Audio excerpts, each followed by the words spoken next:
Hello defence, welcome to my channel. जैसे lady supervisor के यहाँ पर इंपॉर्टेंट अपडेट के बारे में बात करने वाले हैं, तो आप लोग के लिए यही जरूरी सूचना फिलहाल यहाँ पर ये कि अभी जो है यहाँ पर देखो प्रोसेस क्या चल रहा है। फिलहाल यहाँ पर प्रोसेस के बारे में बात करने वाले हैं। तो यहाँ पर आउट ऑफ सिलेबस जो क्वेश्चन था उसको लेकर यहाँ पर जो है यहाँ पर पत्र लिखा गया, यहाँ पर लेटर लिखा गया। मैं आप लोग को दिखा रहा हूँ क्या कैसे मेंशन किया गया। तो रिक्वेस्ट है, प्लीज़ वीडियो को लास्ट देखिए, बस स्किप मत कीजिए, वीडियो को शेयर भी कर देगा, ठीक है, ताकि जो भी यहाँ पर लेडीज सुपरवाइजर कैंडिडेट्स होंगे यहाँ पर देख लेंगे।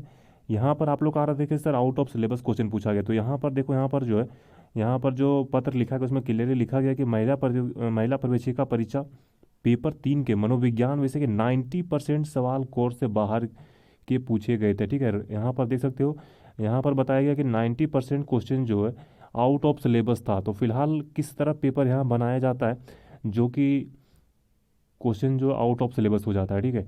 आउट ऑफ सिलेबस किस टाइप का क्वेश्चन बना रहे हो कि आपका क्वेश्चन आउट ऑफ सिलेबस हो रहा है। यहाँ पर लिखा गया है कि झारखंड महिला प्रवेशिका प्रतियोगिता परीक्षा 2023 के पेपर 3 के मनोविज्ञान विषय में पूछे गए 90% प्रश्न कोर्स के बाहर के थे। यानी कि यहाँ फिजियोलॉजी का देखोगे तो फिलहाल जो आप लोग का मनोविज्ञान है, फिजियोलॉजी, इसमें जो 90% क्वेश्चन जो आउट ऑफ सिलेबस पूछा गया था, इसको लेकर अभ्यर्थियों ने झारखंड कर्मचारी चयन आयोग को पत्र लिखा है। फिलहाल यहाँ पर बताया गया कि 90% यहाँ पर जो है क्वेश्चन आप लोग का आउट ऑफ सिलेबस पूछ दिया गया था। उसके बाद यहाँ पर जो है जेसीसी को यहाँ पर पत्र लिखा गया तथा उचित निर्णय लेने का आग्रह किया गया। यहाँ पर जो सही डिसीजन लेने का जो है यहाँ पर रिक्वेस्ट किया गया है। एंड अभ्यर्थियों ने कहा है कि यह परीक्षा 9 सितंबर 2024 को ली गई थी।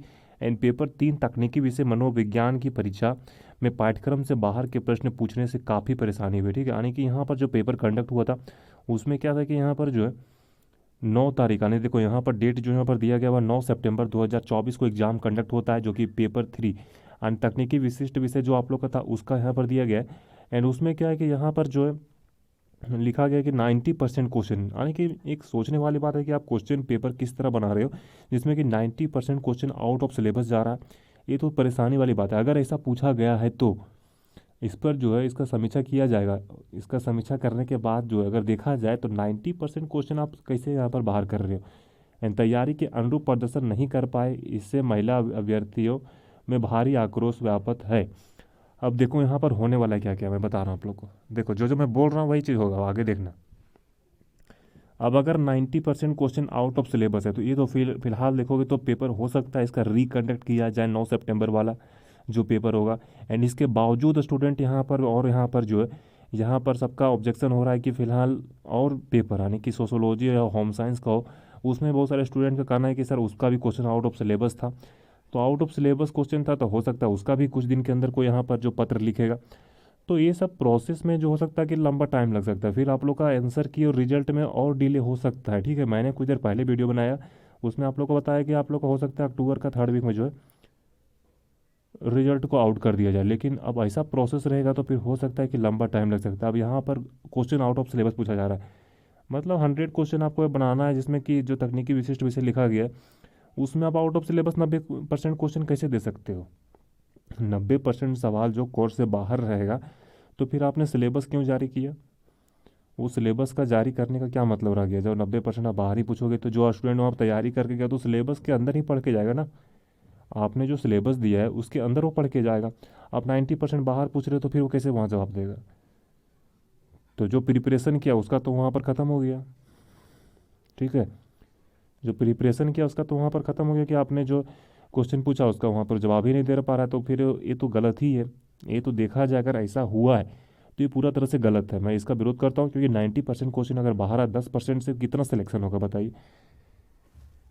अब यहाँ पर सबसे इम्पोर्टेंट बात है कि यहाँ पर 100 क्वेश्चन जो तैयार करने को दिया था उसमें आप जो 100 क्वेश्चन सही से तैयार नहीं कर पा रहे हो तो फिलहाल एक क्वेश्चन मार्क यहाँ पर सवाल जो उठता ही है कि आप 100 क्वेश्चन में यहाँ पर जो है 100 क्वेश्चन तैयार नहीं कर पा रहे। 90% कैसे बाहर चल गया। इतना क्वेश्चन है, आप कोई भी एग्जाम का देखो तो इतना सारा क्वेश्चन आप उसके अंदर क्यों नहीं पूछते हो। ये सब प्रोसेस देखो। अब यहाँ पर क्या है कि इससे स्टूडेंट को परेशानी है। यहाँ पर क्वेश्चन तो बाहर जो पूछना था पूछ दिया गया। अब इसमें क्या है कि फिर से इसका एग्ज़ाम अगर रिकंडक्ट किया जाए क्योंकि 90% है तो बहुत बड़ा यहाँ पर जो है परसेंटेज है। अगर क्वेश्चन अगर ऐसा पूछा गया तो फिर से यहाँ पर री एग्ज़ाम कंडक्ट किया जाएगा, फिर टाइम यहाँ पर लगेगा। एक तो ऑलरेडी आप इतना लेट कर चुके हो कि यहाँ पर जो है टाइम ओवर यहाँ पर जो बढ़ रहा है, ठीक है।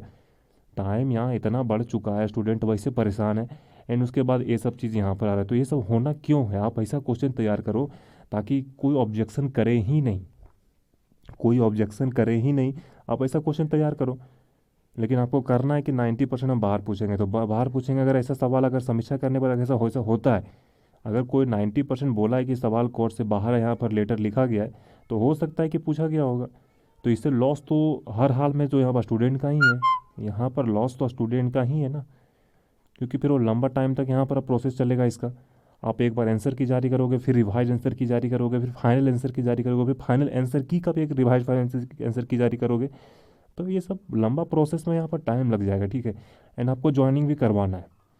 आप टाइमली यहाँ पर इसका एग्ज़ाम कंडक्ट किए हो नहीं हो कि आप थोड़ा सा भी टाइम अगर लेते भी हो तो कोई दिक्कत नहीं है, लेकिन अब यहाँ पर लास्ट मोमेंट में पेपर कंडक्ट हुआ है तो फिर यहाँ पर टाइम लगेगा।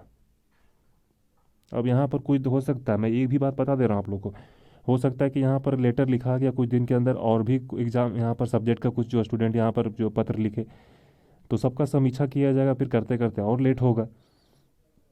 तो फिर ऐसा करना ही क्यों, 90% आप क्वेश्चन बाहर क्यों पूछे, सबसे बड़ी बात यही है यहाँ पर क्वेश्चन है ये कि 90% क्वेश्चन आप बाहर क्यों पूछे। 9 सितंबर का शिफ्ट है, ठीक है।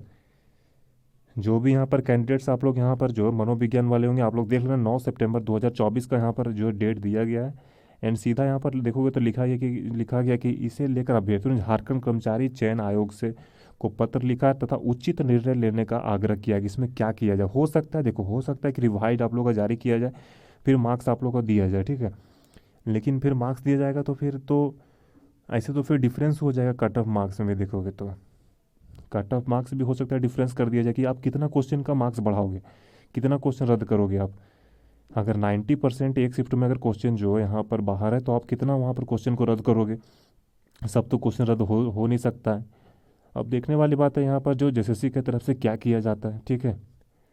यहाँ पर जो है झारखंड कर्मचारी चयन आयोग के द्वारा जो है अब क्या किया जाता है, ये देखने वाली बात है। यही सब प्रोसेस से लेट होता है। मैंने जो बताया आप लोग को, जो अगर ये सब नहीं होता है तो फिर टाइमली सब कुछ होता। लेकिन अब ये सब प्रोसेस में अगर अब लंबा टाइम लगेगा तो फिर रिजल्ट हो सकता है और डिले किया जाए। जो आप लोग को दिखा रहा हूँ उसी के बेसिस पर मैं बात कर रहा हूँ, ठीक है। उससे एक्स्ट्रा मैं कुछ भी बात नहीं कर रहा हूँ। जो यहाँ पर ऐसा चलता आ रहा है, ठीक है, ये रिकॉर्ड है। आप कोई भी एग्जाम का उठा के देखोगे, रिकॉर्ड चलता आ रहा है कि इसी तरह प्रोसेस में थोड़ा थोड़ा करते करते लंबा टाइम लग जाता है। मैं कोई नया बात नहीं बता रहा हूँ, ये सब रिकॉर्ड जो है उसी के हिसाब से बता रहा हूँ। मैंने जो जो बताया बात आज तक जो मैंने बोला है वही चीज़ सही हुआ। नगर पालिका का मैंने बताया था कुछ दिन पहले, नगर पालिका का जब फाइनल आंसर की रिलीज़ किया गया था, मैं क्लियरली उस टाइम बोला था कि आपका रिजल्ट और लंबा टाइम तक जाएगा अभी। और देखो अभी तक उसका रिजल्ट आउट नहीं किया गया है, ठीक है। तो उम्मीद रखिए कि ये सब प्रोसेस जो जल्द से जल्द जो है यहाँ इसको जो है कंप्लीट कर लिया जाए, ज़्यादा टाइम नहीं लगे। जो भी यहाँ पर समीक्षा करना है, जो भी यहाँ पर रिक्वेस्ट किया गया, इसको जो देख लिया जाए और जो भी निर्णय यहाँ पर लिया जाएगा जल्द से जल्द लिया जाए, क्योंकि टाइम बहुत कम बचा हुआ है, ठीक है। इसीलिए मैंने आप लोग को दिखा दिया। एंड हो सकता है कुछ पेपर वाले जो भी यहाँ पर जिनका भी शिफ्ट में होगा, अगर आउट ऑफ सिलेबस होगा, वो भी यहाँ पर लेटर लिखेंगे। अब देखने वाली बात है, कोई भी अपडेट आता है मैं आप लोग को वैसे इन्फॉर्म कर दूंगा। चैनल को सब्सक्राइब कर लीजिएगा, वीडियो पसंद वीडियो को लाइक भी कर लीजिएगा। रिक्वेस्ट है प्लीज़ वीडियो को ज़्यादा शेयर कर दीजिएगा, ठीक है। जो 90% यहाँ पर सवाल कोर्स अगर बाहर पूछा गया है तो ये पूरा तरह से गलत है। मैं भी इसका विरोध करता हूँ कि पूरा तरह से गलत है, क्योंकि आउट ऑफ सिलेबस क्वेश्चन पूछना ही नहीं चाहिए। जो आप सिलेबस दिए उससे तो क्वेश्चन बहुत निकल जाएगा, ऐसा नहीं कि क्वेश्चन उससे नहीं निकलेगा। बहुत सारा क्वेश्चन निकल सकता है, बहुत अच्छा क्वेश्चन बन सकता है, क्योंकि बहुत सारा ऐसा क्वेश्चन है कि स्टूडेंट नहीं बना सकते। वहाँ पर ट्विस्ट हो सकता है, वहाँ पर कन्फ्यूज कर सकते हैं, बहुत सारे क्वेश्चन बन सकता है। लेकिन आउट ऑफ सिलेबस क्यों क्वेश्चन पूछना, सबसे बड़ी बात है ये, ठीक है। तो कोई भी अपडेट आता है मैं आप लोग को इन्फॉर्म कर दूंगा। तो फिर मिलते हैं नेक्स्ट वीडियो में कुछ न्यू अपडेट का। Thank you.